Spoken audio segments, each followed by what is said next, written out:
Dá um desespero chegando perto do Enem, você ainda não saber se organizar para estudar, você não saber o que é mais importante ou não. Então eu resolvi fazer esse vídeo para mostrar quais são as 3 formas mais tradicionais de você se organizar e estudar nesses 4 meses, para não ficar com essa sensação de estar perdido na matéria, de que a matéria é infinita. E vou aproveitar para falar o ponto forte e ponto fraco de cada alternativa e aproveitar para falar sobre um quarto modelo que na minha opinião é superior aos outros, porque meio que corrige a falha dos outros. Então vamos lá, sem mais enrolação. O primeiro modelo que o pessoal usa para estudar nessa reta final é estudar por questão. Você pega um monte de prova antiga do Enem e sai fazendo todas as questões que você conseguir, e em teoria você está criando uma base boa para a prova, porque a prova do Enem é muito repetitiva. Esse modelo é super prático, porque sua principal preocupação é ficar fazendo um monte de questão, você ficar rápido para a prova, porque fazer um monte de exercício de forma mais rápida te deixa mais rápido para a prova, e é um ótimo modelo, por exemplo, a matemática, que as questões são muito parecidas de um ano para outro. Mas aí também tem seus poréns, como qualquer modelo tem um lado positivo e negativo. Você não pode achar que estudando por questões, com certeza todas as questões que vão cair no próximo Enem vão ser idênticas às que já caíram. Então vai ter um monte de questão nova, que se você não souber a teoria, se você não tiver um conhecimento do tópico por trás da questão, você não vai saber fazer. E uma coisa também que acontece bastante no Enem é de até cobrarem um tópico parecido com uma questão que já teve antes, só que cobram de uma forma diferente. E você nunca vai ter visto uma questão daquela forma nova que estão cobrando. Então você precisa ter um conhecimento um pouco mais aprofundado do que as questões podem te dar. Então vamos supor que você fez um monte de questão e nas questões sempre caíram briófitas. Aí no próximo ano resolvem cobrar pteridófitas. Como você nunca fez uma questão de pteridófitas e fez um monte de briófitas, seu conhecimento está embasado para saber apenas essa parte da botânica. Então você acaba errando a questão. E aí então você tem que correr atrás, se você optar por esse método de estudo, de preencher as lacunas que as questões não estão te dando. Mas isso exige muita iniciativa e um conhecimento mínimo do que pode cair no Enem, mesmo que não tenha caído ainda. Mas de modo geral é um método muito prático, é um método que te deixa bem rápido na prova e é ótimo para matemática, que é a matéria que tem mais questões repetidas de um ano para outro. Mas você tem que ter ciência das fraquezas desse método. Então vamos lá, segundo método que você pode usar faltando 4 meses para o Enem. Estudar as coisas que mais caem. E aí qual que é a lógica desse método? A lógica é a seguinte, tem alguns assuntos que caem muito mais no Enem que outros. Você vai perceber que se você estudar só metade dos assuntos, mas estudar a metade correta, a metade que mais cai, você vai saber fazer mais de 80% da prova, porque alguns assuntos caem muito mais que outros. Então esse método é muito bom para quem está muito perto da prova, é muito bom para quem tem pouquíssimo tempo no dia a dia para estudar, porque você vai estudar só uma partezinha da matéria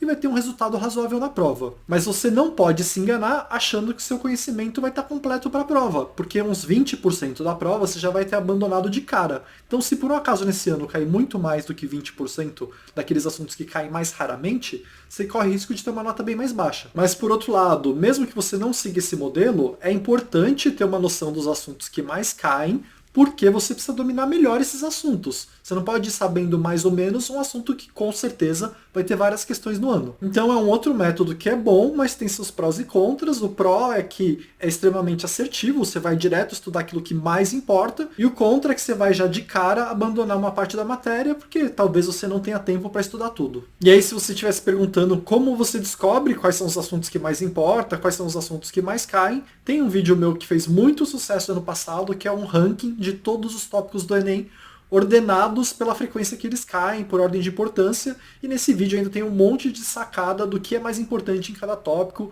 e o que vai fazer diferença na sua nota. Vou colocar o link na descrição para você dar uma olhada. E aí a gente vai para o terceiro método, muito tradicional e muito bom também, todos esses métodos são bons, que é o uso de um cronograma que vai organizar seu estudo pelos próximos 4 meses, vai te falar cada dia o que você tem que estudar, e é um método que é bom por ser muito completo. Então tudo que já caiu no Enem, a maioria das coisas que podem cair no Enem, porque pode cair qualquer coisa, a gente não sabe, mas tudo que já caiu no Enem e o que está previsto cair no Enem, vai ter um cronograma bom, e você segue e vai ser dos métodos falados o que te deixa mais pronto para a prova em termos de conhecimento que vai ser cobrado. E aí de ponto fraco é que é um modelo mais maçante, é o que vai ter mais coisa para você estudar, é o que exige mais tempo. Então é um modelo assim que em termos de conhecimento é o melhor deles, mas em termos de praticidade é o pior deles. E aí você tem que, por conta própria, tentar corrigir essa questão. A não ser que você tenha todo o tempo livre do mundo, que você já tem uma base maravilhosa, aí é um pouco mais tranquilo seguir um cronograma. Se você não tem todo o tempo do mundo, você vai ter que achar um modelo seu para não se tornar tão maçante, tão exaustivo e que exija tantas horas por dia. E aí um dos jeitos de fazer isso é, por exemplo, no cronograma do canal, que para cada bloco e cada tópico eu meio que menciono qual que é a importância dele, para na hora que você estiver estudando você priorizar ou não tópico dependendo da importância. E aí eu vou tentar lançar o cronograma de 3 meses ainda nesse ano. Não sei se eu vou conseguir, mas eu prometo tentar. De qualquer forma, para quem vira membro do canal, tem o do ano passado lá. O cronograma de 3 meses é uma soma de um cronograma de 2 meses, mais um cronograma de revisão final de 1 mês, porque eu acredito muito fortemente que você precisa fazer uma revisão logo antes do Enem para lembrar tudo aquilo que você já esqueceu. Então esse é o terceiro método tradicional, que de novo é bom com suas falhas. E aí vamos para o motivo desse vídeo, que é o quarto modelo, é o método Lamber-Pig, que é o modelo que eu achei que usa os pontos fortes de cada um dos métodos tradicionais, tentando corrigir os pontos fracos de cada um dos métodos. E a lógica é mais ou menos a seguinte: você vai usar um cronograma, porque aí você vai ver quase tudo de forma organizada, mas você vai distribuir a sua energia de forma diferente entre os tópicos que mais importam e menos importam. Então você vai usar junto o cronograma com o ranking, que vai dizer para você o que você precisa gastar mais energia e mais tempo, com também a legenda do cronograma do canal, que diz o que é mais importante e menos importante. Nos tópicos que são muito importantes, você gasta mais tempo. Nos tópicos que são muito raros e muito difíceis, você gasta pouco tempo, porque não faz sentido você gastar muito tempo num tópico que vai tirar o tempo de várias outras questões. E aí aquilo que você vai estudando meia boca, você anota para ver depois se sobrar um tempo, mas você não vai gastar muito tempo naquilo que não vai te dar quase nada de nota. E associado a isso, em cada tópico do cronograma tem a lista de todos os exercícios dos últimos Enems, organizado por tópico, para que você faça muita questão. Então no cronograma tem mais de 2.000 questões, mas as questões já são focadas em cada um dos tópicos que você está seguindo pelo cronograma. Então você não fica fazendo prova sem saber que tópico que você está vendo na hora, você já vai focado: tô vendo tal tópico, li a teoria, agora eu vou treinar pra caramba. E assim você evita desperdício, você fica rápido em fazer questão, porque tem um monte de questão para você treinar, mas você viu um pouco da teoria, para aquilo que não tiver cobrado nos últimos anos do Enem, você também saber ter uma base razoável para conseguir se virar na prova caso caia algo diferente. E fora isso também você vai fazer uns simulados de vez em quando para treinar a estratégia de prova e também para treinar a velocidade. Então é isso, o quarto método, o quarto modelo é o modelo Lamber-Pig. Então você vai usar um cronograma, mas você não vai estudar tantas horas por tópico, você vai distribuir dependendo da importância do tópico. Então tem tópico que você vai usar 5 horas, tem tópico que você vai ver em meia hora, dependendo do ranking e da legenda do cronograma. E fora isso, você vai treinar um monte de questão, mas as questões vão estar trabalhando em cima do tópico que você acabou de ver a teoria. Então você vai treinar bem aquilo que mais cai e ainda vai ter um repertório teórico para tentar fazer questões que nunca caíram no Enem. E aí, de novo, eu vou tentar soltar mais um cronograma sem custo nenhum nesse ano, cronograma de 3 meses.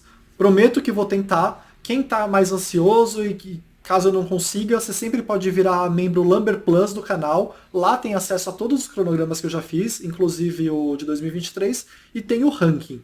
Também tem a opção Lamber Club, que dá alguns cronogramas, mas não dá o cronograma mais atualizado, nem o ranking. Aí tem que ser Lamber Plus. Mas você consegue ver o ranking completo só pelo vídeo, sem ter que baixar o material. Então esse é o vídeo de hoje, eu espero que te ajude muito nessa reta final, e obrigado!